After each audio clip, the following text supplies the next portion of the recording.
Welcome to WatchMojo, and today we're counting down our picks for the top 10 worst Dragon Ball games.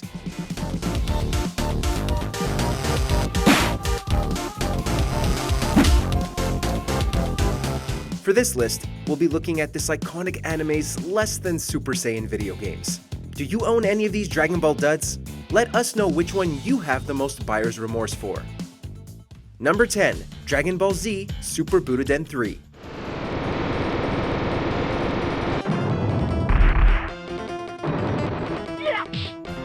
On principle, sequels are supposed to build upon what came before, but somehow Super Butoden 3 has even less content than its predecessor. The excellent soundtrack and stellar visuals don't excuse the blatant lack of a story mode. That could be forgiven if it were a straight fighting game, but the clunky controls blow a Kamehameha through that idea too.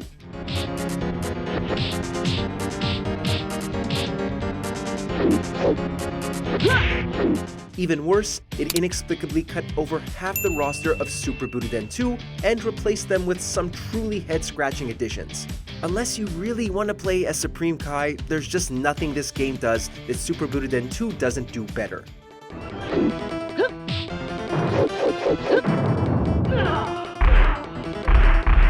Number 9. Dragon Power.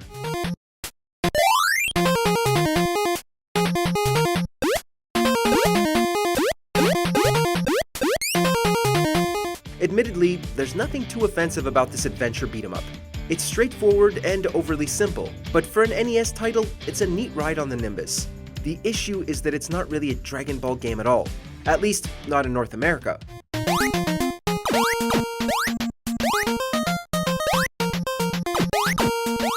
Since the anime and manga hadn't been localized in the United States yet, the game's English port censored the references to the series. Goku turned into a monkey man, Dragon Balls became crystal balls, and the Kamehameha was the wind wave. It's not a bad actioner by any stretch, but if you're on a Dragon Ball hunt, you'd better look elsewhere.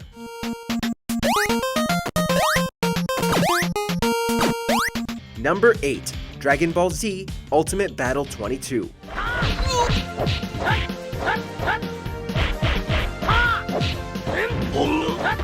At first glance, this seems like a worthy power-up for the franchise. The hand-drawn cell art by official series animators holds up to this day. Along a deep bench of nearly 30 playable characters, its power levels seem sky-high. That is, until you start to play it.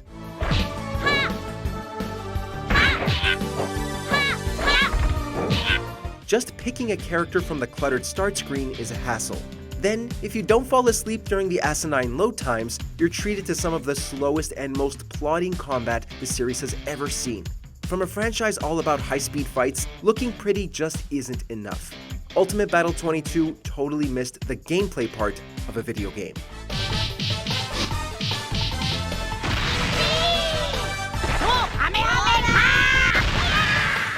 Number 7. Anime Designer Dragon Ball Z.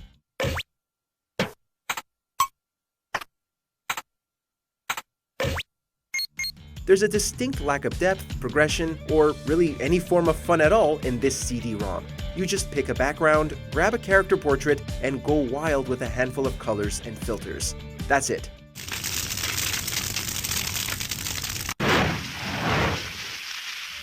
It lets you recreate the franchise's most iconic moments, but without any way to experience them afterwards. It's all the work for none of the fun.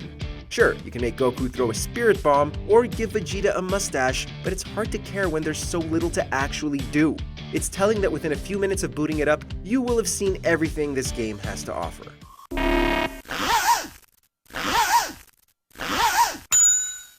Number 6. Dragon Ball Z The Legacy of Goku.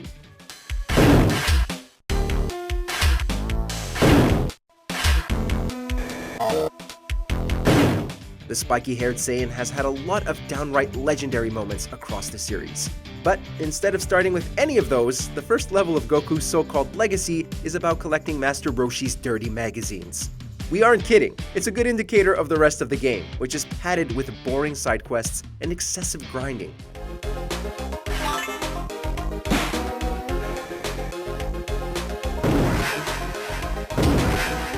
The actual combat is somehow even worse. It consists of stun-locking your enemies, spamming ki blasts, and then running away until you can rinse and repeat. Impressively, it's somehow mindless and tedious at the same time. Truly, the only good thing this game did was pave the way to its much improved sequels.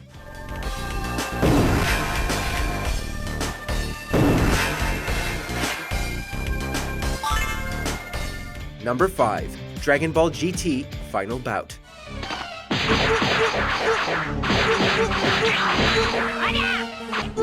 It's truly baffling anyone thought this should be the first Dragon Ball game released in America. Final Bout stocked shelves about a year into Z's initial run in the United States, completely spoiling forms and characters that wouldn't air in English for hundreds more episodes. Though, hopefully the game's unrecognizable 3D models kept fans away.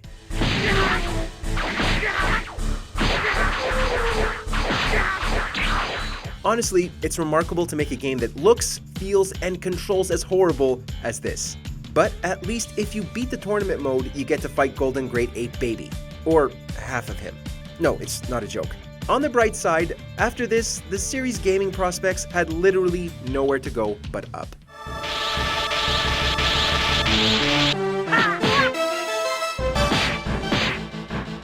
Number 4. Dragon Ball Z Ultimate Tenkaichi. When Son gets worked up into a rage, his power becomes phenomenal.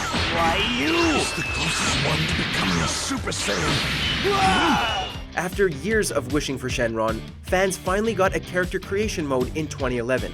Unfortunately, it came attached to Ultimate Tenkaichi. The player character doesn't even get to interact with the main story, which is a total missed opportunity since it recycles the same plot beats the series has been milking for a decade. You'll get to experience a terror greater than hell. Go on, look. My final transformation. My final form. Despite its Tenkaichi name, the battles lack any of the charm or fan service of that subseries. Instead, they're boiled down to button presses and quick-time events that mark the Super Saiyan gold standard of bad combat systems. Alongside the tacked-on character creation, Ultimate Tenkaichi is more like the ultimate disappointment. How dull.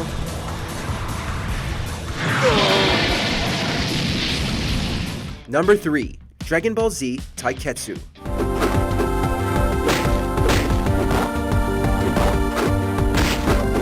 The Game Boy Advance is home to some of the most charming handheld fighting games in the entire genre. Taiketsu is not one of them. Oh, and before you ask, yes, these really are the in-game models. They're so ugly that it's almost painful to watch them in action. But hey, at least the game lets you play as your favorite characters.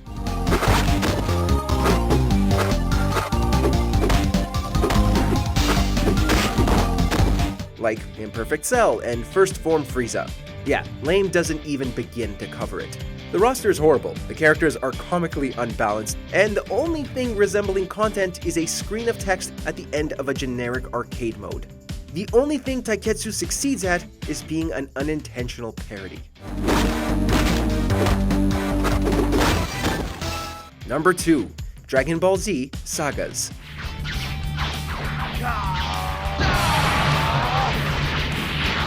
This is truly one for the history books, for better or worse. It's the very first, and so far only Dragon Ball game ever developed by an American company. Alas, it doesn't take Bulma's brains to see why the States never got a second shot. The uninspired story spends more time reciting plot points than depicting them.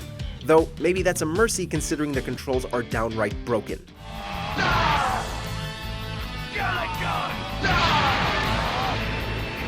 Coupled with barren environments and unfair boss fights, it's hard to even make it through the first level without praying for Kami to put you out of your misery.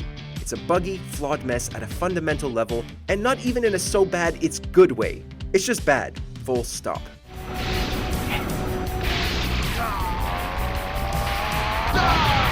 Before we continue, be sure to subscribe to our channel and ring the bell to get notified about our latest videos. You have the option to be notified for occasional videos or all of them. If you're on your phone, make sure to go into your settings and switch on notifications. Number 1. Dragon Ball Z for Connect. Too slow!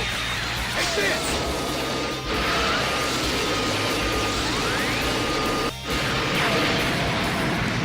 When fans clamor to experience the Dragon Ball story for themselves, this is not what they meant.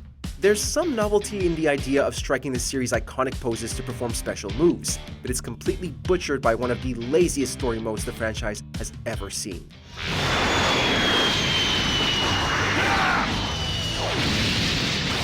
Most of the quote-unquote gameplay involves rapidly punching the air and hoping the camera interprets it as an attack. Plus, connect reused assets from Ultimate Tenkaichi, which should tell you everything you need to know. It's boring, it's repetitive, and it feels like a chore packaged in a full-priced video game.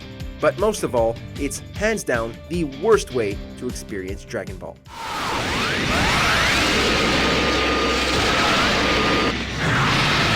Impossible! In the mood for more awesome gaming content? Be sure to check out this video here on Mojo Plays. And don't forget to subscribe and ring the bell to be notified about our latest videos.